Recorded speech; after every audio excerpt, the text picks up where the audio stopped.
ahora sí vamos a saludar, antes de saludar al doctor Freddy Carrión, ex defensor del pueblo. Quiero rodar y vamos a analizar con el doctor Carrión el juicio político al expresidente del Consejo de la Judicatura, Wilman Terán, y también a la ex vocal del Consejo de la Judicatura, Maribel Barreno, quienes el día de ayer se salvaron del juicio político. No hubo los 92 votos, llegaron a 88 votos. La Revolución Ciudadana se abstuvo y eso significó que no se dé la censura para estos dos ex miembros del Consejo de la Judicatura. Voy a rodar parte de lo que dijo ayer el doctor Wilman Terán, que la verdad que impresionó mucho su discurso, tanto así que la canalla mediática, un sector de los bloques de la Asamblea Nacional salieron a descalificar todo lo que dijo en la Asamblea Nacional el doctor Wilman Terán. Voy a entrar con esto para luego saludar con el doctor Freddy Carrión. Se está denotando de que se ha estado usando los procesos judiciales para que se luzca la arbitrariedad, para que el despotismo, para que los ciudadanos inocentes sean procesados. ¿Creen que si tuviera rabo de paja estaría aquí parado ante ustedes? ¿Creen que si tendría rabo de paja estaría diciendo estas mayúsculas verdades? Y estoy diciéndolo con frontalidad, que sí, fui yo el que dictó la sentencia contra Rafael Correa, no fue la señora Diana Salazar. Ella era solo la fiscal, sí, la señora fiscal general, la que acusó. Pero también lo digo con frontalidad, como me arrepiento el haber cedido a esa serie de influencias, a esos emisarios que circulan por allí. O recuérdese la noche previa a cantar la resolución, o quieren hacer un examen de teléfonos también. Bueno, parte de lo que dijo el expresidente del Consejo de la Judicatura, Wilman Terán. Saludamos a esta hora de la mañana con el doctor Freddy Carrión, ex defensor del pueblo, con quien vamos a conversar los próximos minutos. Doctor Carrión, buenos días. Hola Jaime, buenos días, muchas gracias por la invitación. Un afectuoso saludo también a quienes nos están escuchando y viendo por Ecuador en directo. Doctor, usted que vivió la persecución en carne propia y que estuvo detenido 3 años, escuchar todo lo que dijo el día de ayer Wilman Terán, expresidente del Consejo de la Judicatura, aunque descalifican lo que dijo el día de ayer en la Asamblea, ¿qué lectura darle a todo esto? Jaime, yo me siento tan indignado. Creo que eso es uno de los sentimientos más suaves, y podría llamarlo de alguna otra manera, con las declaraciones de Wilman Terán. ¿Y por qué lo digo de esa manera? Hablo desde el punto de vista de una persona víctima del sistema judicial, de una persona inocente, como lo es y lo ratificó el día de ayer Wilman Terán respecto al expresidente Correa y a muchos otros procesos judiciales, como el del ex vicepresidente Jorge Glass, en donde los jueces han actuado de una manera convenida con la fiscal general. Indignado, Jaime, porque no es posible que en este país la inocencia, la vida de una persona, esté sometida al capricho, al interés de los funcionarios judiciales, de los operadores judiciales. Porque lo que dijo Wilman Terán respecto de que se arrepiente, no elimina, no quita todo el sufrimiento, toda la lapidación mediática que hemos tenido que sufrir aquellas personas inocentes que hemos sido acusadas injustamente en un proceso penal. Eso no lo borra. Y en mi caso, no me borra los 3 años. No le borra al expresidente Correa el que tenga que haber estado lejos de su patria, de su familia, de su gente, de sus amigos, por el hecho de que un juez no pudo soportar las presiones de una fiscal general que aparentemente lo ha puesto contra la espada y la pared y él no tuvo remedio más que sancionar. ¿Sancionar a quién? A una persona inocente. Mientras este tipo de prácticas, Jaime, sigan en el país, es muy difícil que primero podamos creer en este país. El día de mañana, en estos momentos hemos sido nosotros. He sido yo, ha sido el expresidente Correa, la ex vicepresidente Jorge Glass, pero mañana puede ser cualquier persona. Si esto se maneja de la misma forma como se está manejando, ¿qué garantía tengo yo, Jaime, de que la sentencia que se emita en cualquier proceso penal común y corriente sea fruto de la verdad procesal, de la objetividad, de la imparcialidad de un juez, o sea más bien producto del amarre, del negocio, de la componenda, de la venta de una sentencia? Porque creo que está claramente demostrado que los jueces no son jueces, que los jueces se han convertido en mercaderes de la justicia, en sicarios judiciales, que reciben un dinero y a cambio emiten una sentencia y la modulan a la pena en función de lo que han recibido, de la cantidad de dinero que han recibido o de la presión, si es una presión fuerte o mediana, en función de aquello se establece la pena. Imagínense la barbaridad, porque no tiene otro nombre, que estemos sometidos los ecuatorianos a este sistema de justicia operado por este tipo de personas, como los jueces de Corte Nacional, como la fiscal general del Estado, en donde no se discute la inocencia o culpabilidad de una persona, sino más bien si me interesa o no me interesa, si es necesario para mis intereses políticos que tal persona esté presa, que tal persona esté en un proceso judicial, independientemente si es inocente y culpable. Qué grave que es lo que manifestó el día de ayer Wilman Terán, que no le quita absolutamente ningún tipo de responsabilidad y que por el bien del país, Jaime, tenía que haber sido censurado. Tenía que haber sido censurado porque él ha sido parte de esta estructura judicial corrupta, de esta estructura judicial que sanciona a inocentes. Y eso es lo más grave en un país, en un Estado de Derecho, en el pleno siglo XXI, que sigamos con prácticas del siglo XIX, del siglo XX, en donde la justicia era así, efectivamente, era la discreción absoluta del soberano, del señor feudal, que establecía la pena independientemente si era uno inocente o culpable. Era mi sola voluntad. Y ahora hemos visto o hemos regresado a esos años en donde la justicia estaba sometida al poder, al capricho del soberano, en este caso de la voluntad omnímoda de la fiscal general del Estado, que tiene jueces serviles, cobardes y serviles. Y eso, como digo, no le quita ningún tipo de responsabilidad a Wilman Terán, que debió ser censurado. También Wilman Terán el día de ayer habló sobre el caso de Peter Calo. Recordemos lo que dijo. De Macías postergaría esta diligencia. Ya sabemos por qué Calo está preso, porque Calo está acusado de un delito de violación hacia una persona mayor de edad, que habría tenido, quién sabe qué cosas entre adultos se habrán sabido entender. Por eso está preso y ese parte policial es el que sirve de inicio para el procesamiento penal en mi contra y con el cual se me lleva tras las rejas. Sí, señores, se me lleva tras las rejas por haber dado la dirigencia frente a un empantanamiento de votos diridentes versus a votos de postura. Ya. Doctor, también habló sobre este tema de Peter Calo. Mire, Jaime, cuando yo estaba en la cárcel 4, donde llegó también Peter Calo, yo tuve la oportunidad de conversar con él.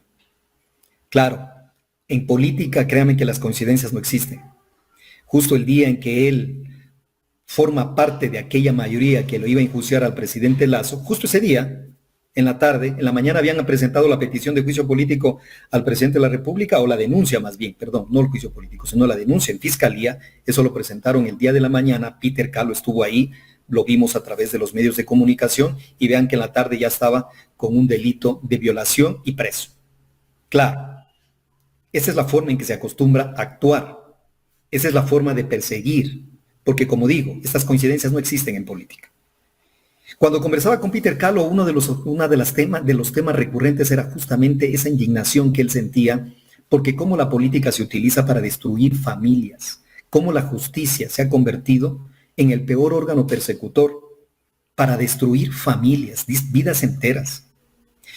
Jaime, yo creo que, y en eso me permito hacer una reflexión muy importante, sin indudablemente juzgar, ni mucho menos dejar a un lado a la víctima, si la hay, pero dejando a un lado el tema de la víctima como tal, es importante analizar a la persona que, siendo parte de una estructura política, de un partido político, por actuar en función de un objetivo político además. Estamos hablando que los juicios al presidente de la República y a los ministros y a las autoridades de las instituciones públicas sometidas a control político es una facultad de la Asamblea Nacional. Es un acto eminentemente político que no tiene por qué trasladarse a los órganos judiciales. ¿Por qué lo hacemos? Obviamente para tratar de influir en la decisión política a través de la amenaza de una pena, de la amenaza de un proceso judicial, en donde no hay reglas del debido proceso, en donde no hay ningún tipo de garantía de que se me va a juzgar en función de mis derechos, prevaleciendo, protegiendo la verdad, pero más que nada la presunción de inocencia, que es un derecho, pero es un derecho tan elemental y fundamental que nos ha llevado años de lucha. La presunción de inocencia antes era al contrario, se presumía culpable y uno tenía que ir a demostrar la inocencia. Ahora, gracias al avance de los derechos humanos, a la lucha de los pueblos, es que tenemos la presunción de inocencia como una garantía fundamental en el proceso. Pero vea cómo hemos convertido todas estas garantías en antiderechos, en donde en lugar de garantizarme la presunción de inocencia se me garantiza, o más que me garantiza, se me acusa para luego yo probar mi inocencia. Esto como un mensaje, como una opinión aparte, ¿por qué? Porque en el caso de Peter Calo, estamos hablando de un delito de violación muy grave, de 19 a 22 años. Imagínense para una persona pasar en la cárcel porque no admite ni el 60% del beneficio penitenciario, ni adicionalmente ningún tipo de rebaja. 22 años, cumplir 22 años para salir. ¿Por qué? Por un delito que no se cometió, pero que fue objeto o fue parte de un ajedrez político en donde, al yo ser un sujeto político, un actor político, dentro de un juicio político o de una denuncia contra un presidente de la República, había que vengarme, había que desquitarse, había que mandar un mensaje a la sociedad de que aquel que se atreva a denunciar al presidente de la República por un delito, lo primero que va a hacer es terminar, como lo dijo el mismo presidente Lazo, con los huesos en la cárcel. Mire la malversación, la manipulación, la tergiversación que se utiliza con el sistema judicial para atacar y destruir vidas y familias.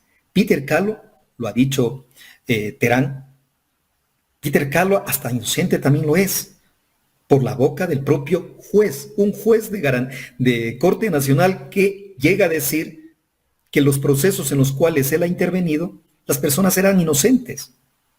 Lo dice en estos momentos, Jaime, como una especie de acto de contrición, de arrepentimiento, pero que no le zapa ni le quita ningún tipo de responsabilidad, porque él era juez. ¿Terán llevó el caso de Peter Calo?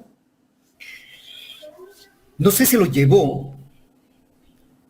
De hecho, él ya estaba de presidente de la Judicatura, pero lo conocía bastante bien.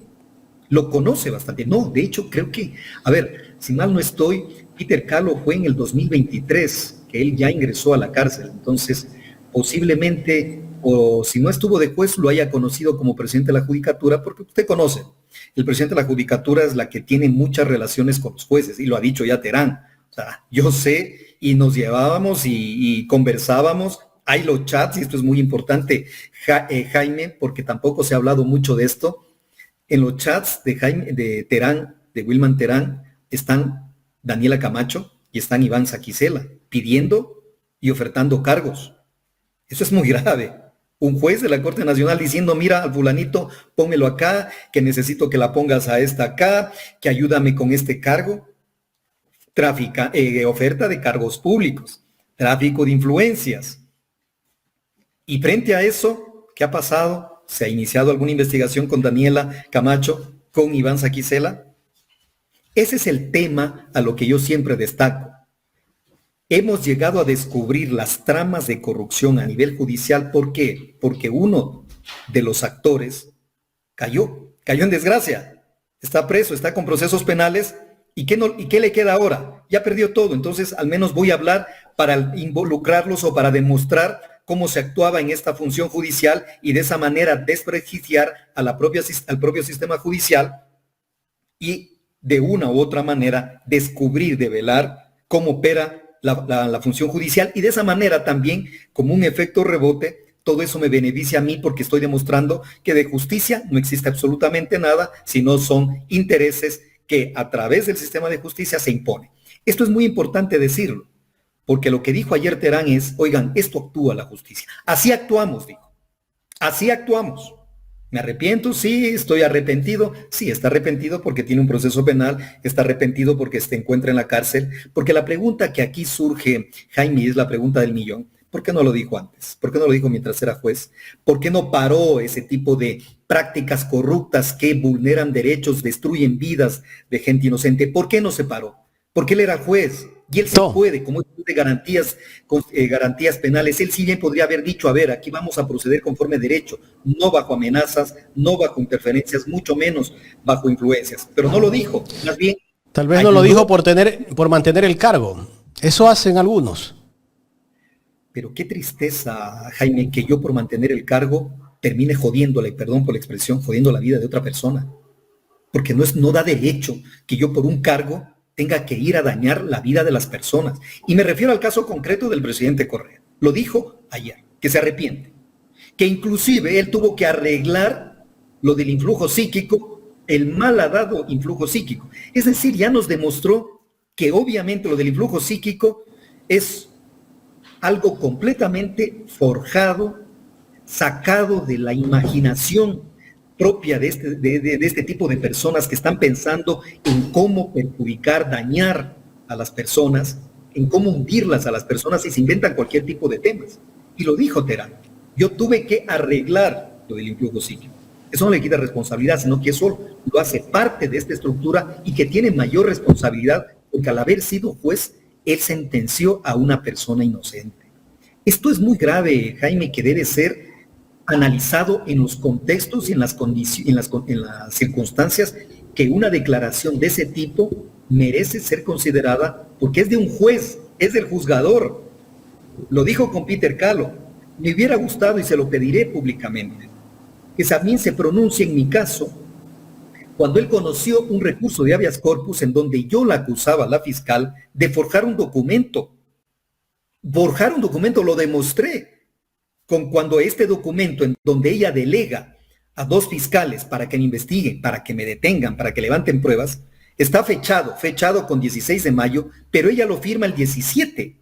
Y el 16 de mayo, con este documento, estas fiscales actúan en mi caso, me detienen, supuestamente en flagrancia, cuando ella lo firma el 17 de mayo. Esto lo presenté, le exigí a la justicia que se pronuncie sobre un claro documento forjado que genera responsabilidad penal de la propia fiscal general por fraude procesal. ¿Qué es lo que dijo ahí sí Wilman Terán? De que se trataba de un lapsus de formalidad.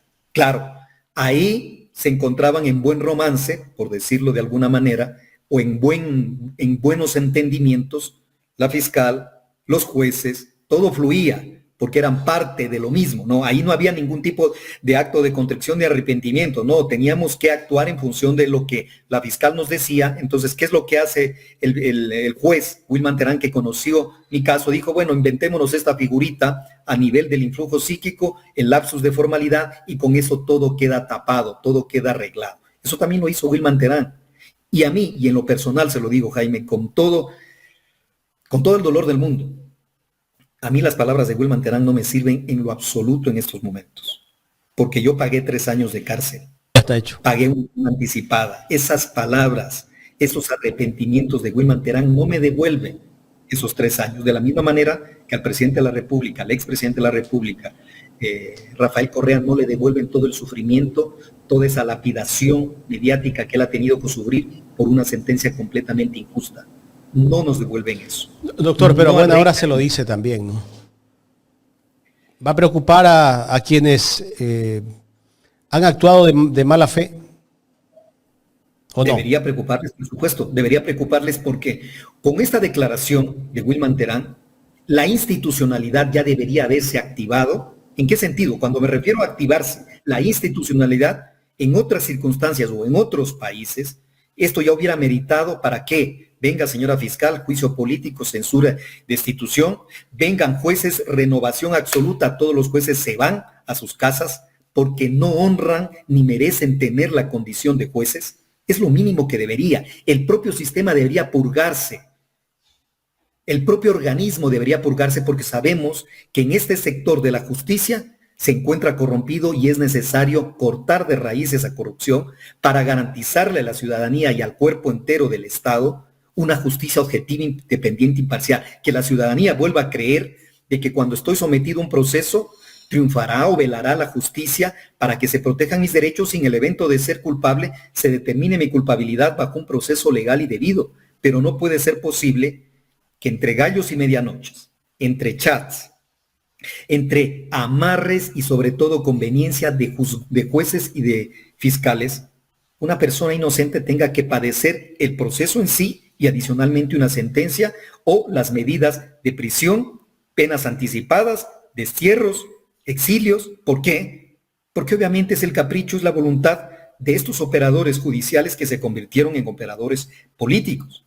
Lo que dijo ayer Wilman Terán debe no solo alertar al país en general, sino nos produce una profunda vergüenza de cómo es posible que se maneje el sistema judicial de esta manera con un completo cinismo. Y ahí es donde debemos exigir de las propias autoridades del Estado un saneamiento, una purga, si usted lo quiere llamar, a pesar de que la purga en estos momentos es mal utilizada porque está asociada con este tema judicial también, pero necesitamos sanear. Y la mejor manera de sanear es que todos se vayan a sus casas y adicionalmente que le respondan al país mediante el control político y también el control judicial, porque lo que ellos han hecho, lo que hizo el juez Wilman Terán y lo afirmó ayer y lo ratificó ayer, es prevaricato, falló contra derecho, falló contra la justicia en su totalidad, y eso indudablemente lo que menos amerita o que meritaría es un proceso de revisión de aquellas sentencias en las que ha intervenido el juez Terán y adicionalmente la reparación de vida y el enjuiciamiento respectivo a estos jueces para que les quede perfectamente claro. No se puede jugar con la vida de las personas. Doctor, esto sirve, lo que dijo Terán ayer, ¿sirve para un proceso de revisión en el caso de la sentencia por el influjo psíquico, con lo que dijo justamente el día de ayer el expresidente del Consejo de la Judicatura, Wilman Terán? ¿Le sirve algo? Bueno, el recurso de revisión es un recurso extraordinario que tiene causales sumamente específicas. Argumento más de que esa sentencia fue malintencionada. Pero por supuesto, o sea, a pesar de que el recurso de extraordinario de revisión establece causales completamente específicas, sí, pero cuando ya se atribuye a la independencia, a la imparcialidad de su propio juzgador, si yo estoy diciendo, oiga, mi propio juzgador me acaba de decir que yo es inocente y que lo hizo por situaciones extralegales, pero por supuesto que ameritaría un profundo recurso de revisión, que revisen las causales y que se tome en cuenta lo que dice este juez como prueba nueva, que se lo llame a declarar como prueba nueva, porque es mi propio juzgador. Si mi propio juzgador está diciendo, oiga, usted era inocente, pero yo por influencias de la fiscal general tuve que acusarlo, ¿qué mayor prueba de que efectivamente esa sentencia es completamente ilegal, irrita? Esa sentencia no merece mantenerse vigente y por lo tanto debe ser desechada. Eso es la exigencia que creo de un país entero, de que reivindiquemos los derechos de aquellas personas que son inocentes. Nos puede gustar o no agradar ciertos políticos, ese es otro tema. Pero no puede ser que por agrado o desagrado yo tenga que llevarlos a tribunales de justicia, destrozarles la vida mediáticamente, personalmente, a través de unas penas de prisión, por algo que no han cometido. Es decir, mire cómo el propio sistema está completamente pervertido. Y si no le ponemos un alto a este sistema, lo que estamos haciendo es prolongando una agonía a nivel institucional de que en el Ecuador no hay justicia. Como no hay justicia, se genera inseguridad porque la gente no confía en sus instituciones, entonces tiene que acudir a otro tipo de resolución de conflictos, lo que genera mayor inseguridad y obviamente un mayor caos. Si no queremos que llegue a suceder aquello, tenemos que empezar a poner soluciones inmediatas, urgentes, y una de ellas es que toda esa Corte Nacional debe irse, porque no generan ningún tipo de confianza y porque el propio juez Terán lo ha manifestado. Él mismo lo ha dicho, que esa corte se encuentra presionada con investigaciones previas iniciadas, obviamente como una forma de extorsión judicial, a efectos de que los dictados, dictamen, resoluciones y sentencias de los jueces vayan en función de los intereses o de los objetivos de la Fiscalía General del Estado. Doctor, para luego le damos paso a mi compañero Gustavo Jiménez. Quiero rodar otra parte que habló justamente Wilman Terán el día de ayer sobre el juez Walter Macías. ¿Quién es él? De las cuestiones es que no es mi decisión de que le he suspendido, sino del Pleno del Consejo de la Judicatura. Sí.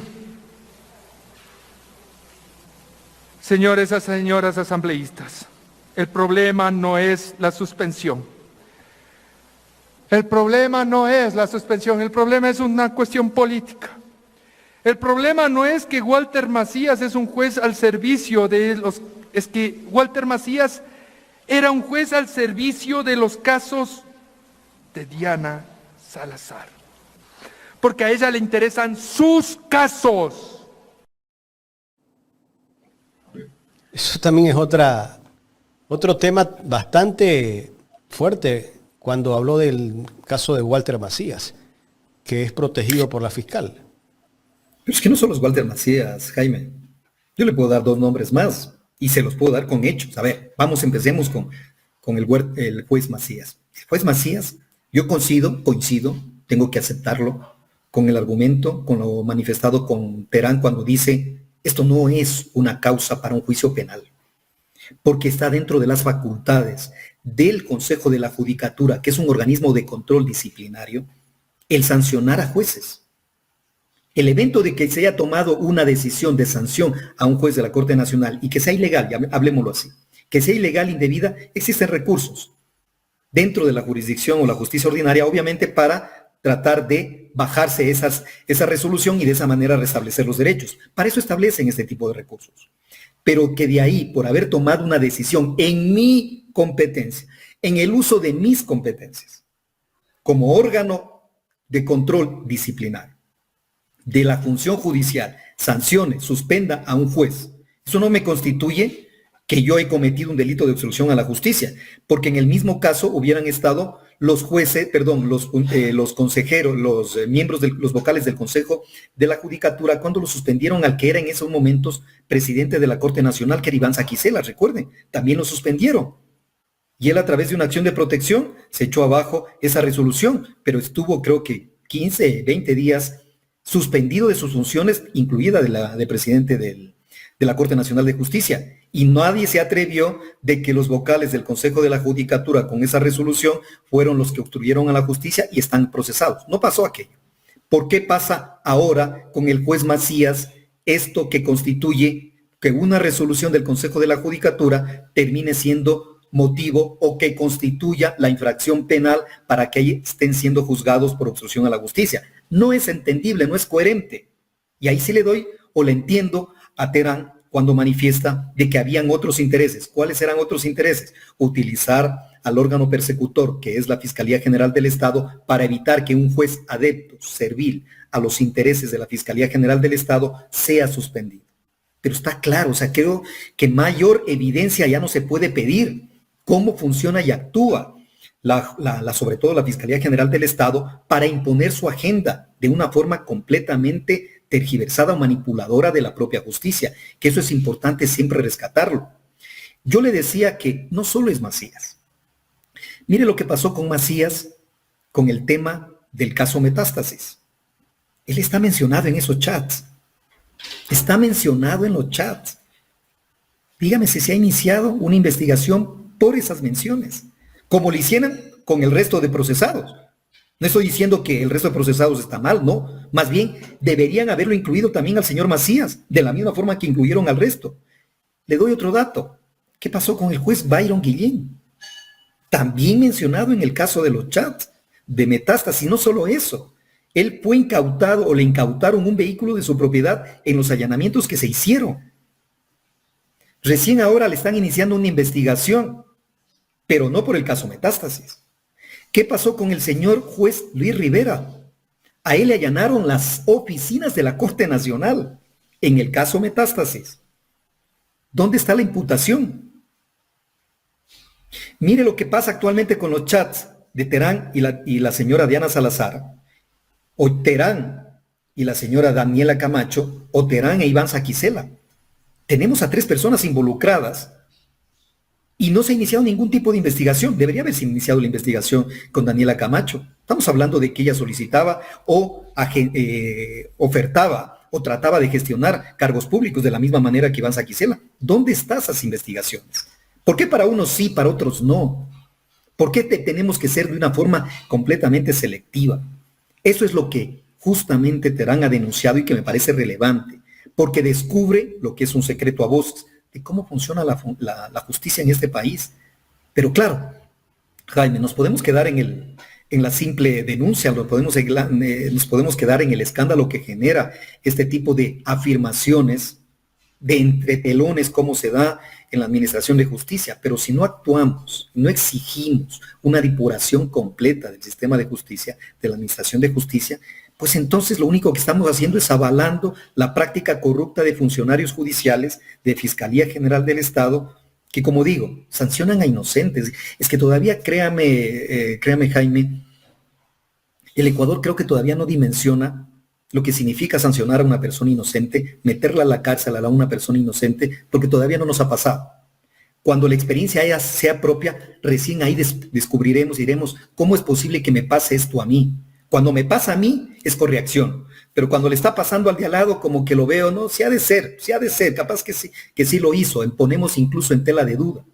Esto es una grave amenaza a la democracia, a la justicia como tal, a los derechos de las personas, porque el día de hoy he sido yo. Por ejemplo, en mi caso, yo pagué 3 años de cárcel, Jaime, sin sentencia ejecutoriada, con un proceso completamente viciado y cuestionado, que ahora se pone en evidencia cómo se actúa. Ahora está en evidencia cómo se actúa. Nosotros lo hemos venido indicando permanentemente cuáles han sido las irregularidades que se cometieron durante todo el proceso. La forma inhumana, cruel y denigrante con la que se me trató en el proceso. La forma en que tuve que pagar la cárcel, una pena anticipada.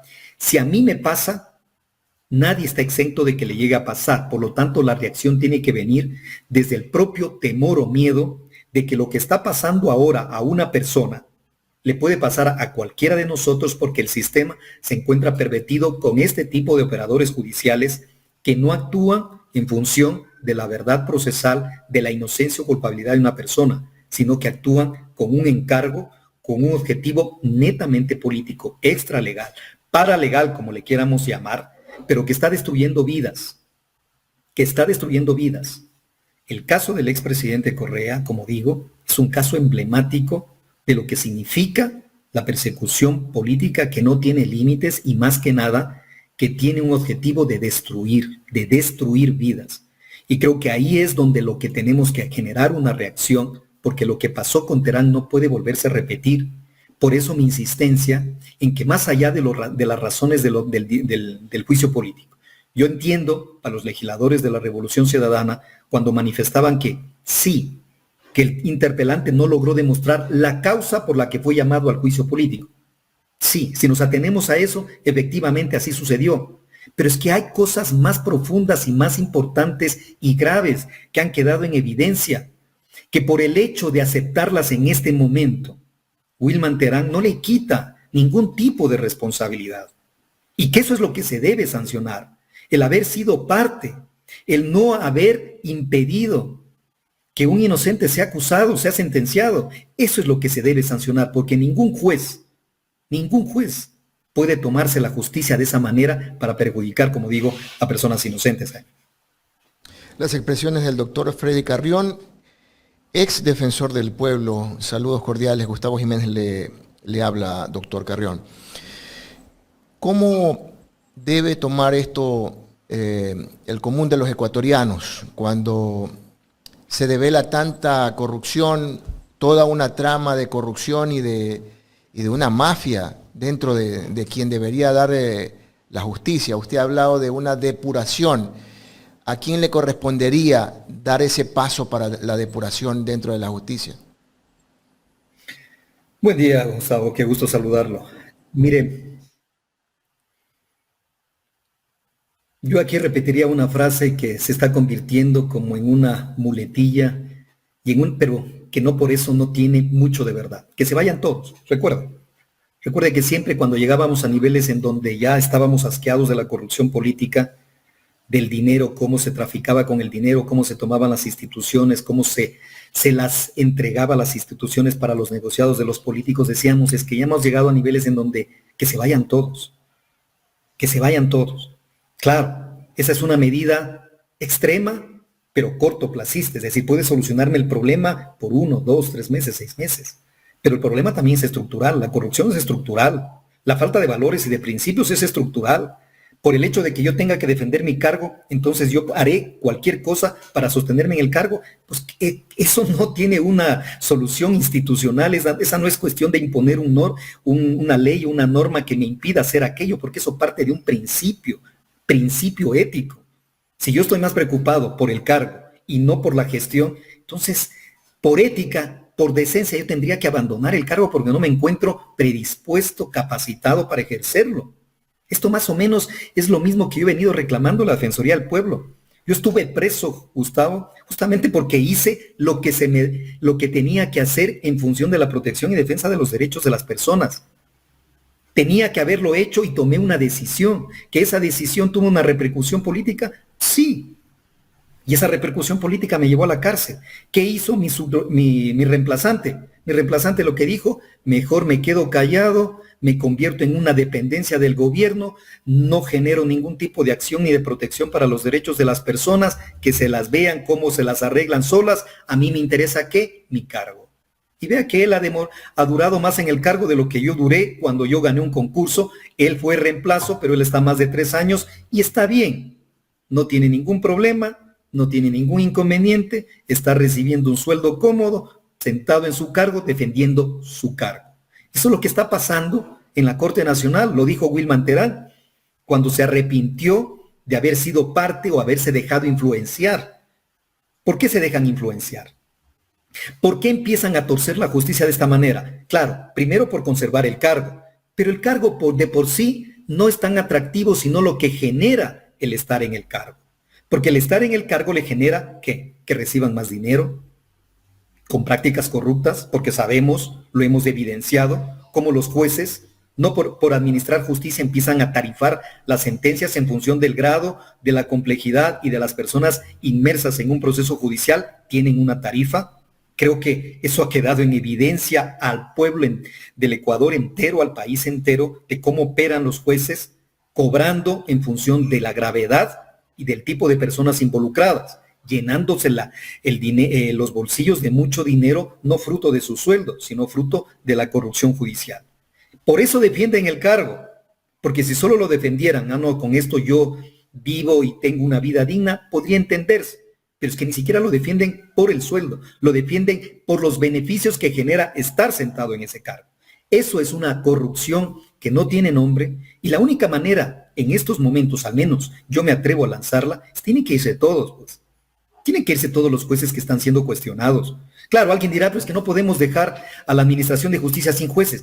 En este punto, créame, no sé si estamos mejor con ellos o sin ellos. Yo creería que estamos mejor sin ellos, pues, porque prácticamente la Corte Nacional ya se convirtió en un grupo de delincuencia organizada, pues, estos GDO, porque desde ahí lo que se está haciendo es justamente emitiendo sentencias a la carta en función del dinero que reciben, de la presión que reciben y arruinando, como yo insisto, vida de personas inocentes. Eso no les da derecho, Gustavo. Entonces creo que una medida emergente, urgente, tiene que ser, vean, ¿sabe qué? Se van todos.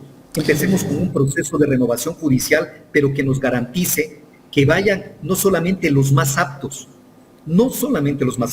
porque el conocimiento no me genera o no viene por consecuencia inmediata de que yo con conocimiento voy a ser una persona ética y responsable. No, son dos cosas distintas. Se necesita conocimiento, pero también se necesita que aquella persona sea digna de confianza por sus principios y por su actuar. No ahora que van a ser jueces, sino por su actuar durante el ejercicio de la profesión, la docencia universitaria, en su calidad de jueces, lo que sea. Ahí es donde debemos evaluar si esta ha sido una persona que se ha sometido siempre a sus dictados morales, éticos, o siempre ha estado sujeto al amarre, a la componente, a la corrupción judicial. Todo eso tenemos que evaluar, pero una medida urgente es que se vayan todos. Una tarea quizás para el próximo gobierno, doctor, pero aquí hay algo claro y clave. En la denuncia o las declaraciones que diera el doctor Wilman Terán, habla de una mente corrupta, de una mente corruptible, corruptora. Una mente que obligó a actuar a jueces a su favor. Inclusive a atemorizar a muchos jueces, como lo ha dicho, porque la mayoría tiene rabo de paja. Hablo de la fiscal.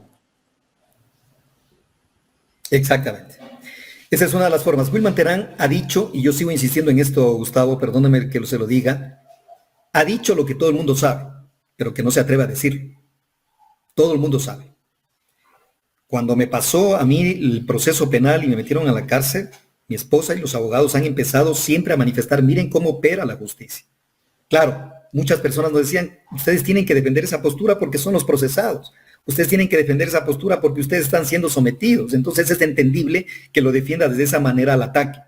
Pero ahora nos está dando la razón esta declaración de Wilman Terán de que lo que nosotros manifestábamos de cómo operaba la justicia, ahora ya lo dice un juez, no una persona que era procesada en su momento. No, lo está diciendo un juez que emitió sentencia de cómo opera la justicia a través de la Fiscalía General del Estado, de una mente, lo dice Terán, que es la que corrompe, y hay de parte del otro lado jueces que se dejan corromper. Sí, que hay indudablemente que los jueces tienen rabo de paja. Vea, yo me atrevo a decir que no hay una sola persona que me pueda decir, vea, yo he hecho mi ejercicio profesional administrando justicia con ética. Posiblemente en jueces de menor nivel, de primer nivel, creo que ellos están más abiertos y sobre todo actúan de una manera mucho más consciente en función de su cargo. Pero cuando usted llega a un nivel como la Corte Nacional, usted sabe que ese es un cargo político. Y al ser un cargo político, usted está sometido a influencias, interferencias, manipulaciones y corrupción. Pero está en usted si decide o no decide formar parte de esta trama. Si usted por cuidar el cargo y los beneficios que trae con su cargo se mete al sistema, pues ya. Entonces usted ya no debería estar ahí y es tan culpable como la persona que corrompe. Aquí hay dos formas. El cohecho exige dos personas. El que cohecha y el cohecheador. La persona que corrompe y el que se deja corromper. Pero eso no es ninguna excusa, ninguna, como digo, pretexto para decir, bueno, ¿saben qué? Yo, pobrecito, no pude resistir a la influencia o a la presión y por lo tanto cedí. No. Si yo cedí, es porque yo sé que me tienen guardado, porque tengo rabo de paja, porque obviamente yo también formé parte de esa estructura judicial, que era fácilmente a través de una investigación o un proceso judicial iban a salir mis trapos sucios, entonces mejor los guardo, porque de lo contrario voy a terminar en la cárcel. Mire, pero doctor, perdón que lo interrumpa, pero el no haber sido censurado no le quita esto peso y de pronto se van a valer los medios y inclusive la misma fiscalía de legitimar toda versión de Wilman Terán. Bueno, es que un tema es el control político. A ver, lo que dijo Wilman Terán no le exonera de ningún tipo de responsabilidad, en lo absoluto. Otra cosa es que no haya sido censurado. Ya, no fue censurado por el número de votos, necesitaban 92 y claramente esto se tradujo en un tema de percepción política. ¿A qué me refiero con aquello? Para los de Revolución Ciudadana más importante era de que el interpelante haya justificado las causales del juicio político antes que lo que dijo en el día de ayer Wilman Terán. Primó mucho más, oiga, usted no justificó las causales, qué pena, lo hizo mal. Y era una especie de sanción al interpelante por haber hecho mal las cosas o por no haber demostrado las razones de su interpelación. Pero ese es un tema, como digo, que forma parte de percepciones políticas o inclusive de la naturaleza propia de una asamblea política, de una asamblea nacional como lo es la que tenemos. Pero el hecho de no haber sido censurado no le quita ningún tipo de responsabilidad, mucho más, exige, y ahí sí involucra a la Asamblea Nacional, exige que de parte de la Asamblea Nacional empiece con los controles políticos a quienes. Está suspendido el juicio político a la fiscal general. ¿Usted no cree que con las manifestaciones, con las afirmaciones de Wilman Terán, ¿No urge al país un baño de verdad de que sea sentada la fiscal general y explique si esa era su forma de proceder? Porque se tiene chats y estos chats no han sido desnaturalizados ni mucho menos desmentidos. No es que la fiscal ha dicho esto es falso. Lo que la fiscal ha dicho, estos chats no forman parte del proceso. No han sido incorporados al proceso ni periciados en el proceso. Hay una pericia particular, pero nadie desmiente la existencia de los chats, el contenido de los chats. Nadie lo ha desmentido ni la propia fiscal. Por lo tanto, ya tenemos un primer elemento de veracidad, más bien, de credibilidad de los chats. Y esos me permiten a mí, bajo el control político de la Asamblea, exigir por responsabilidad con el país las explicaciones de quién se encuentra vinculado o se encuentra en estos chats, que es la fiscal general.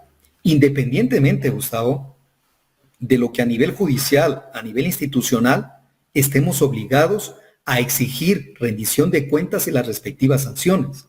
Pero políticamente, con esto, es una prueba más de que urge que la señora fiscal sea llamada al juicio político, de las explicaciones y versiones que se necesita o que necesita el país, sobre todo porque independientemente de haber sancionado a un expresidente de la República, está sancionando o han utilizado y manipulado la justicia para encarcelar y perseguir a inocentes, que eso es grave, Gustavo, a inocentes. Esa es una situación que a mí en lo personal me produce un estupor, un asombro y un terror de que en el Ecuador no tengamos seguridad. El día de mañana usted, Jaime o cualquiera, no necesita haber cometido un acto.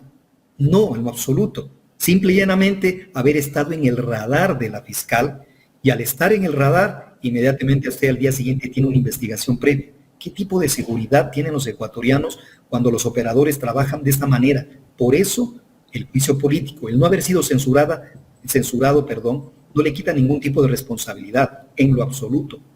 Más bien genera la intervención de los otros involucrados que den las explicaciones y que obviamente también respondan, reparen el daño a las víctimas, y el Estado ecuatoriano debe reparar ese daño a las víctimas inocentes de estos procesos de persecución política, forjamiento de procesos judiciales, el lawfare. Creo que está más que demostrado en estos momentos, y urge, como digo, las debidas responsabilidades, porque no podemos permitir ni mucho menos tolerar de que esta sea la práctica constante de la justicia ecuatoriana.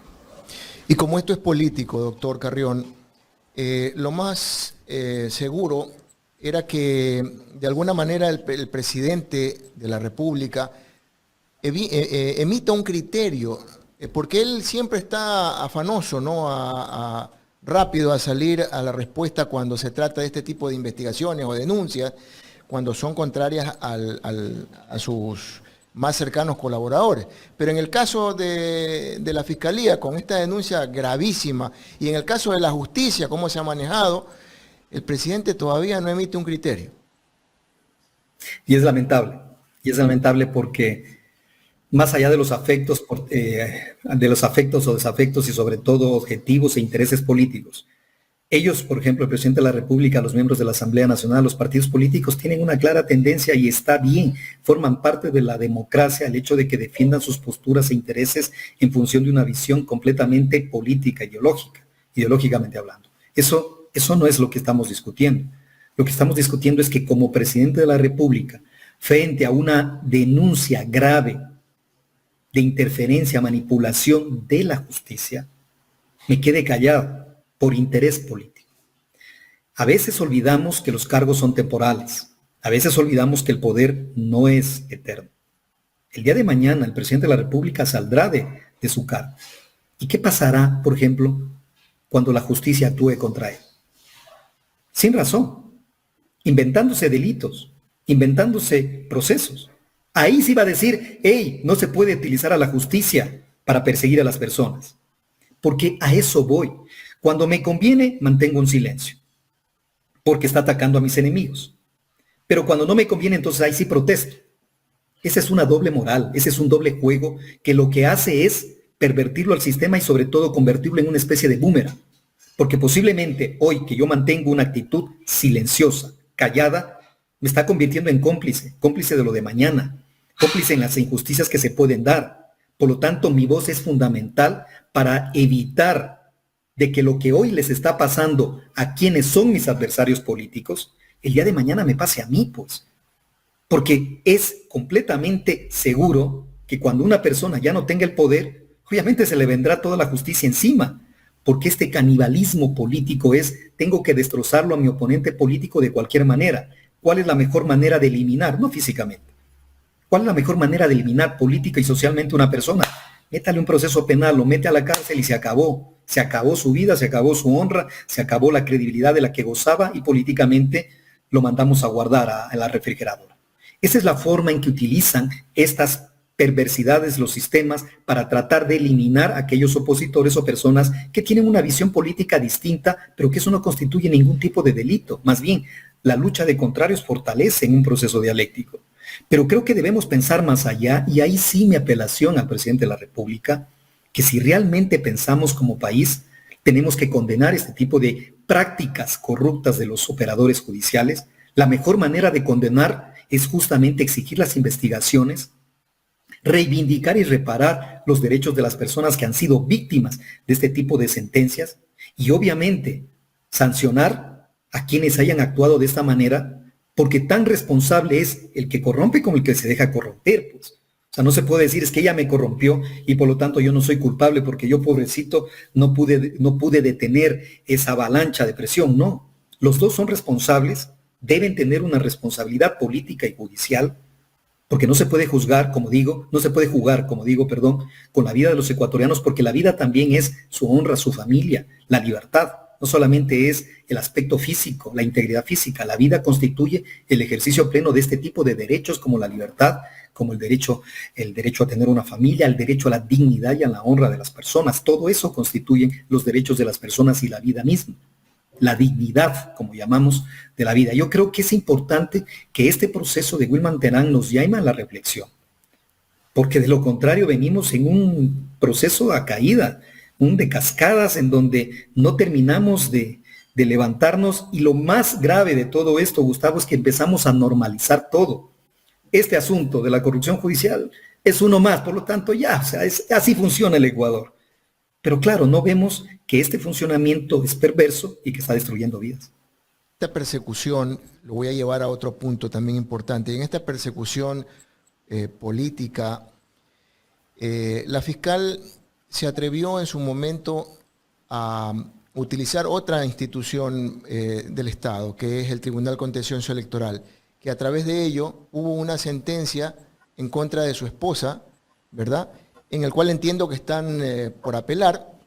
¿Qué se espera de esta apelación? ¿Cuánto tiempo hay que esperar para esta apelación? Porque hay una declaración de su esposa, la ingeniera Priscilia Schettini, en el cual ha dicho pues, que ella no va a acatar esa disposición del Tribunal Contencioso Electoral.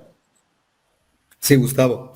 Y si usted estuviera en la misma situación, creo que tomaría la misma decisión. ¿Por qué?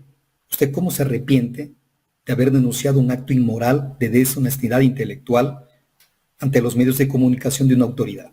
El momento en que usted diga me arrepiento significa de que reconoce que todo lo que usted denunció es falso. Entonces eso no se puede pedir unas disculpas públicas, porque se ejerció un derecho, el de derecho a denunciar con documentos, con pruebas incontrastables, que eso es importante decirlo. Lo mismo que pasó con los chats de Terán, con los chats de Aliaga, en donde la fiscal general no ha podido desmentir si son verdaderos o son falsos. Ella más bien ha empezado a cuestionar que no se encuentran incorporados, pero no ha desmentido la existencia de dichos chats. De la misma manera, si usted tiene documentos que además han sido exhibidos públicamente a todo el país, donde se demuestran que efectivamente hay una copia de artículos completos de varios libros, que los ha reproducido sin la citación a la fuente, en donde la propia Universidad Central, a pesar de que lo adorna con una palabra menos grave al decir que es una impericia, pero no le quita ningún tipo de responsabilidad. Entonces, ahí demostramos que efectivamente el hecho de haber denunciado cuenta con la razón suficiente para mantener y sostener dicha denuncia. y que utilizar a una institución como el Tribunal Contencioso Electoral para obligarme a reconocer o pedir disculpas públicas y desdecir de lo que he dicho, constituye obviamente que yo mismo acepte de que mentí, de que engañé a la opinión pública, de que utilicé y manipulé la opinión pública para denunciar un acto ilegal, un acto que afectó a una persona, pero que es completamente ilegal. Y eso no es así, porque cuenta con las pruebas, como digo, que inclusive la propia Universidad Central, insisto, le adornó bajo la figura de impericia al plagio cometido por la fiscal general. Entonces, es obvio que no se pueden desdecir, mucho menos pedir disculpas diciendo me equivoqué, perdonará, no más, es que no lo pueden hacer. Y ellas lo han dicho, nosotros sostenemos que esto es verdad, porque no ha sido desvirtuado. Otra cosa muy distinta es que ahora se sigan utilizando las instituciones. Y aquí quiero entrar en algo que a mí me parece aberrante.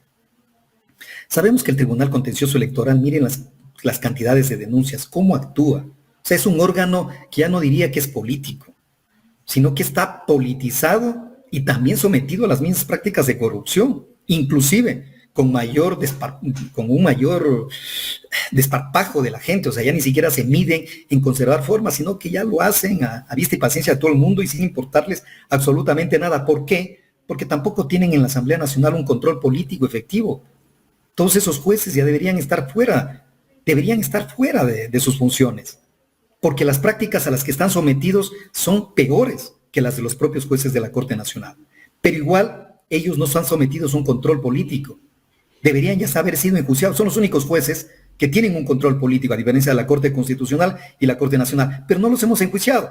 Entonces, obviamente, ellos se sienten protegidos. Y aquí cabe algo que a mí me parece, como le dije, ya aberrante.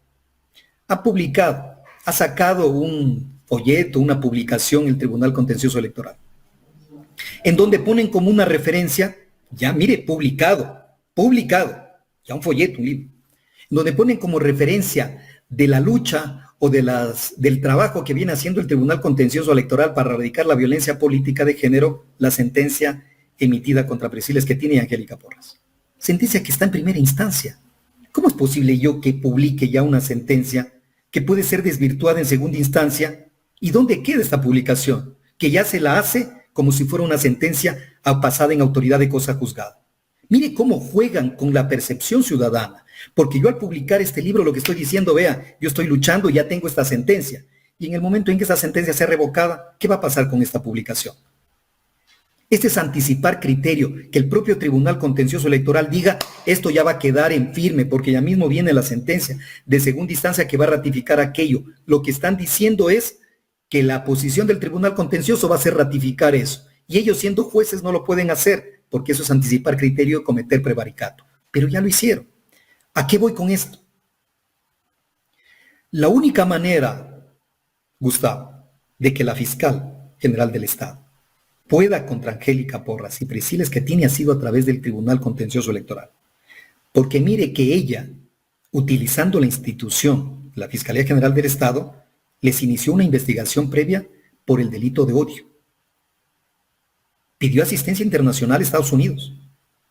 Al Departamento de Estado de Estados Unidos. ¿Qué le dijo el Departamento de Estado? Dijo, hey, eso está protegido por la libertad de expresión. Aquí no, yo no me voy a someter a darle paso a usted para que investiguen las cuentas, redes sociales o en Twitter, porque la hayan denunciado por un tema de plagio. Eso es afectar a la libertad de expresión. Y el Departamento de Estado se negó a dar una colaboración para que se investiguen y se indaguen todas las cuentas. Estuvieron intervenidas los teléfonos y las cuentas de Priscila Schettini y de Angélica Porras. Y hasta el día de hoy no se logró nada porque no existe un delito de odio que intentó manipular, utilizar a la institución de la Fiscalía General del Estado para lo que ha dicho Wilman Terán, para perseguir, porque ella establece a qué personas hay que anularlas, perseguirlas, encarcelarlas. Ella establece el camino, la ruta, en donde los jueces serviles y cobardes lo único que hacen es, aquí estoy, yo emito esa sentencia en función de lo que usted diga. Doctor, ¿usted cree que el Tribunal Contencioso Electoral es el nuevo ente de persecución? ¿Acaso ya Fiscalía no será el por donde persiguen a las personas, sino el Tribunal Contencioso Electoral? Porque esta semana vimos que una asambleísta fue a poner una denuncia en contra del alcalde Aquiles Álvarez porque le respondió en X por un tema que también ella lo acusa y él le respondió de manera contundente. Es que mire, la Fiscalía General del Estado cuando no encuentra o cuando no hay mérito, porque claro, también necesitamos ciertos elementos mínimos como para lanzarnos una investigación. Pero cuando ya no existen eso, yo tampoco puedo ser tan burdo de lanzarme directamente sin ningún tipo de elementos mínimos, como digo. En el caso de Priscila Schettini y de Angélica Porras, como ya no encuentran ningún tipo de delito, pese a que han utilizado al aparato judicial persecutor, como es la Fiscalía, entonces, ¿qué es lo que hago? Me es más fácil irme por el tema de la denuncia política de género y conseguir casi lo mismo que hubiera conseguido en el evento de que yo hubiera iniciado una instrucción fiscal. ¿Cuál es? Primero, una sentencia, suspende derechos políticos, multa y pedir disculpas públicas. Públicamente lo han dicho las afectadas, Priscila y Angélica, que no van a pedir disculpas públicas. ¿Eso qué genera? Incumplimiento de decisiones de autoridad legítima, por lo tanto, delito. Es decir, solamente me doy la vuelta y llego al mismo resultado. Venta es prisión, ¿no? Exactamente. Hago lo mismo, pero lo utilizo al Tribunal Contencioso Electoral. Y mire cómo lo utiliza. El juez Muñoz tiene 2 denuncias en la Fiscalía, 2 investigaciones previas en Fiscalía General del Estado. 2. Él fue el que emitió la sentencia en contra de Angélica Porras y Priscila Schettini. ¿Por qué lo hace? Lo dijo Wilman Terán. Si yo tengo 2 denuncias, 2 investigaciones previas, ¿qué tengo que hacer? ¿A quién me está investigando? Si yo la saco en contra de esa sentencia, ¿qué es lo que hago? Al día siguiente estoy preso. Así actúan los jueces. Así están actuando los jueces. ¿Y la denuncia de ese juez del Tribunal Contencioso Electoral, por qué son? La una, primero, por la arrogación de funciones y también por violencia en contra de una jueza electoral. 2 denuncias tiene. Y adicionalmente, el juez Richard González le ha presentado por el tema justamente de arrogación de funciones cuando él, en su calidad de presidente, estaba fuera o había encargado la presidencia, pero empezó a disponer al margen de quien se encontraba en esos momentos como presidenta del organismo. Tiene 2 denuncias. 2 y 2 investigaciones previas. Entonces, Jaime, pero no es muy difícil colegir que si yo tengo 2 denuncias, es decir, tengo rabo de paja, porque el juez Muñoz tiene rabo de paja, y me viene una denuncia de la fiscal contra estas 2 ciudadanas, pues obviamente que yo tengo que sentenciarlas y las sentencio de esa manera para ganarme el favor de la fiscal y de esa manera mantener esas investigaciones en el anonimato y más que nada lograr su archivo. Eso es lo que siempre viene actuando el Tribunal Contencioso Electoral y ahora la fiscal, como no puede a nivel de la Fiscalía General del Estado, lo utiliza, llamémosle así, este es como una especie de gol medio con chanfle, la utiliza el Tribunal Contencioso Electoral, que son jueces completamente serviles, que tienen rabo de paja, y con lo cual consigo el mismo resultado. ¿Qué está pasando con Aquiles? Esa es otra forma. El Tribunal Contencioso Electoral, ¿qué es lo que hace? Me llega la denuncia y le dice, mira, con esta denuncia yo te puedo destituir. Pasó con Pavel Muñoz. Yo tengo esta denuncia, te puedo destituir. Con esta denuncia yo te puedo destituir y empieza la manipulación, la presión y hasta el negociado. Hey, si tú no haces caso de esto, si no hablas conmigo, te destituyo. Lo mismo le puede pasar a Aquiles.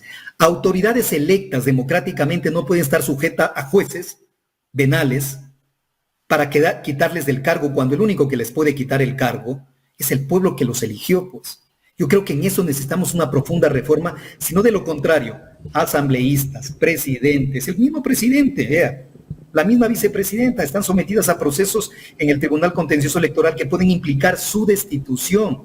Y creo que necesitamos limitar aquello para que solamente el pueblo que los eligió sea el que les revoque su cargo. Pero esto podría generar consecuencias. Podría llevarnos a enfrentar pueblo contra pueblo por culpa de estas autoridades.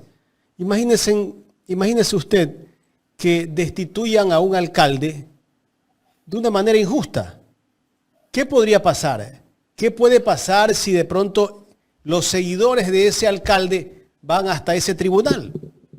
Pero por supuesto, Jaime, y no solo al tribunal, sino que se afinquen en la alcaldía y no dejen entrar al nuevo alcalde, no lo dejen posesionar y empiece a haber un enfrentamiento, porque efectivamente El voto popular se tiene que respetar y para eso existen causales como la propia revocatoria del mandato. Pero no puede ser que el día de mañana yo a usted lo acuse por una infracción electoral y el propio tribunal esté en la facultad de decir, ¿sabe qué? Lo voy a destituir. Con lo cual, obviamente, ya hay una presión del alcalde para diciéndole del representante popular, diciéndole, oiga, venga a negociar, a hablar conmigo. ¿Y qué pasaría, por ejemplo, cuando hay intereses políticos del Tribunal Contencioso Electoral para sacar a una determinada autoridad de su cargo y yo utilice a estos jueces y de esta manera lo ganado en urnas yo lo pierdo en un escritorio de un juez venal que están acostumbrados a recibir dinero, que tienen rabo de paja, que son obviamente serviles, que están sujetos a presión, que defienden su cargo y destituya a una autoridad elegida democráticamente? Ya ni siquiera utilizamos, por ejemplo, ahora la revocatoria de mandato, que me parece que ese es un mecanismo más democrático en donde el propio pueblo que lo designó es el que lo saca del cargo.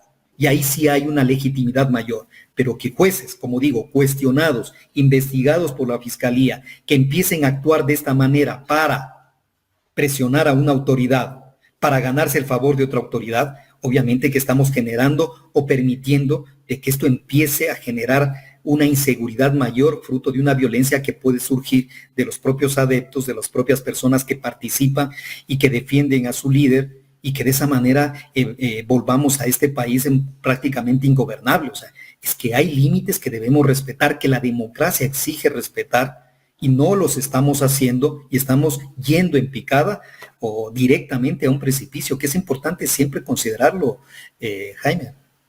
Doctor, quiero agradecerle por su tiempo. Creo que nos pasamos ya de los minutos que estaba prevista esta entrevista. Muchísimas gracias. A usted, Jaime. Gustavo, muchísimas gracias por la entrevista. Un fuerte abrazo.